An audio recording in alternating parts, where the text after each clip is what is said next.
I call Claire Curran. Thank you, Mr. Speaker.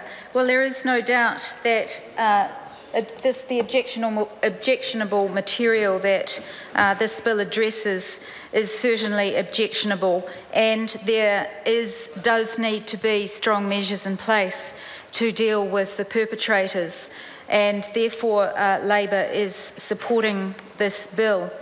I'd make a broad comment, Mr. Speaker, in my comments in the final reading of this bill, though, and that is to echo the comments that Labor members have made right throughout the discussion on this bill, is that amendments to 5 pieces of legislation that have a broader effect than simply objectionable material as it relates to children. So what we're doing today is a measure, and it's a measure in this bill which is increasing penalties and trying to bring legislation into line with the online environment. But its impact goes wider.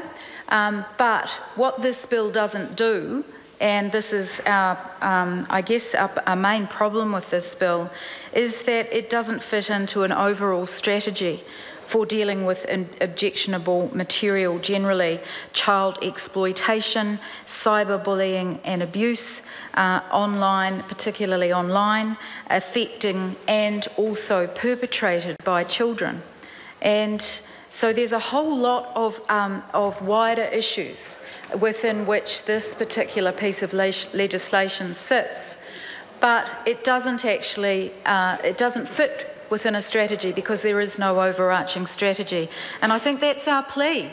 It's our plea. And a strategy includes legislation. We have another bill before the House called the Harmful Digital Communications Bill, which Labor has significant problems with because the discrepancies that lie within it between the online and the physical environment are such that we think it needs substantial amendment before it can get our support.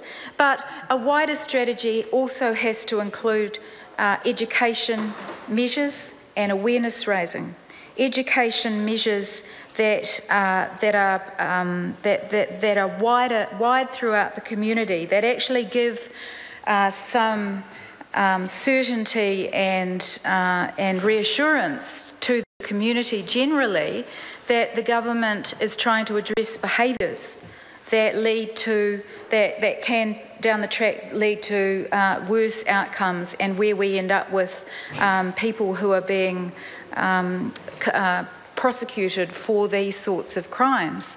Why is this not fitting within a wider strategy? So that is my question to this government and to this minister. Why isn't she, as the Minister of Justice, working with the Minister of Education, Social Development, etc., in a cluster group to actually look at a strategy, a wider strategy for behaviours that lead to harmful behaviours online, and to do with child abuse and measures that have an impact, particularly have an impact on children.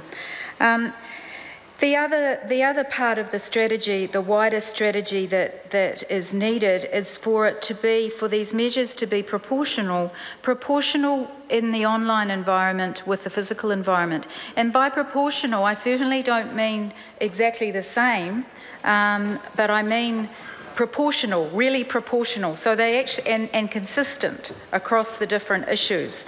And I'm going to address that in a minute when I talk about the penalties imposed in this bill, and also the age, the impact on age in this bill. And we don't think there's consistency, and we think there's a whole lot of questions that arise around this. And the final thing around strategy is that it has to fit. It should be fitting. We should not be out of step with other jurisdictions, other countries with which we closely identify with. And I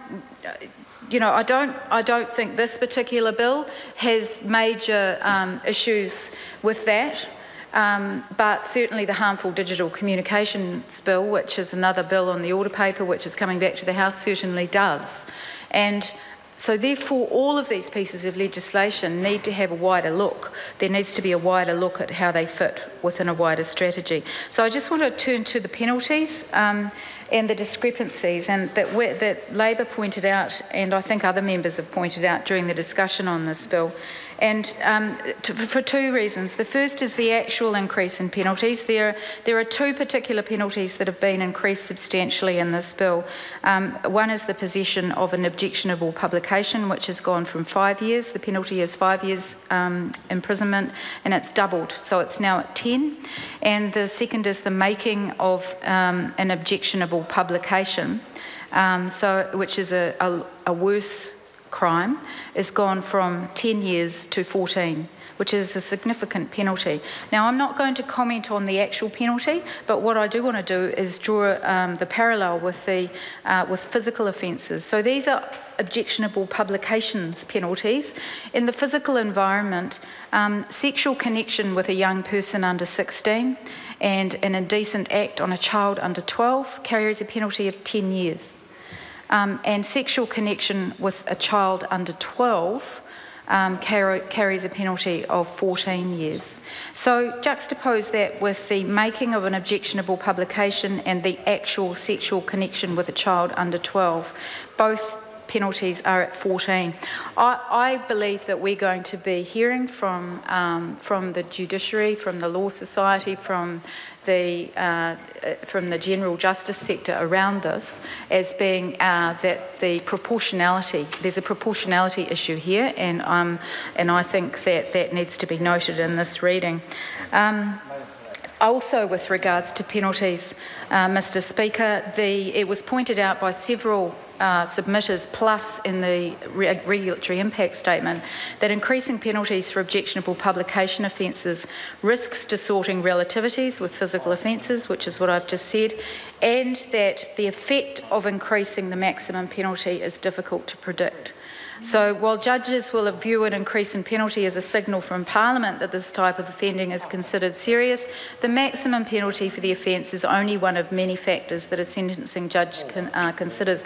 And there is no evidence, there's no real evidence that increasing these penalties are actually going to have the impact, which goes to my point about the wider strategy and the education, awareness, the dealing with the behaviours that lead to these sorts of crimes, which is where we should be turning our attention.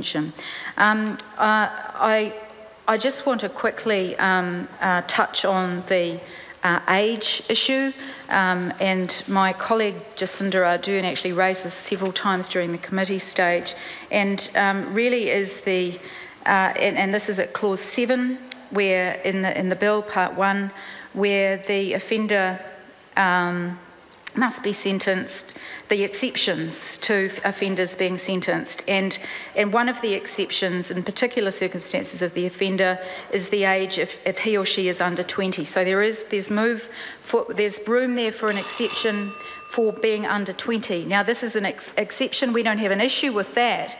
What we do raise the question about is, where did the 20 come from? Why is it under 20? And then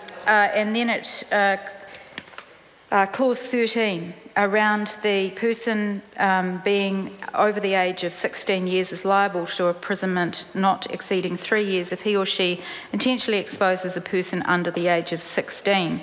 And so, and Jacinda Ardern went in and looked at the Crimes Act and where 16, and questioned why 16, because the Crimes Act talks about 17 as being the age, the differentiating age, and yet the other discrepancy in here is when you look at the Harmful Digital Communications Bill, the criminalisation level is at 14, so you can actually be hauled up before a judge and end up in jail for up to 2 years from 14 onwards. So the point is that there's a discrepancy between the ages here. What is the logic? Doesn't appear to be a great deal of logic, and I'm sure we're going to be having further debate on this. Overall, Mr. Speaker, this bill is meant to address some legislative gaps some significant legislative gaps. We think that by and large it goes to address those gaps, but we do have some bigger questions about this legislation. I hope that those questions are listened to, that there is it is being taken seriously, and that the government will start to look at a wider strategy around this whole area of abuse and the impact on children.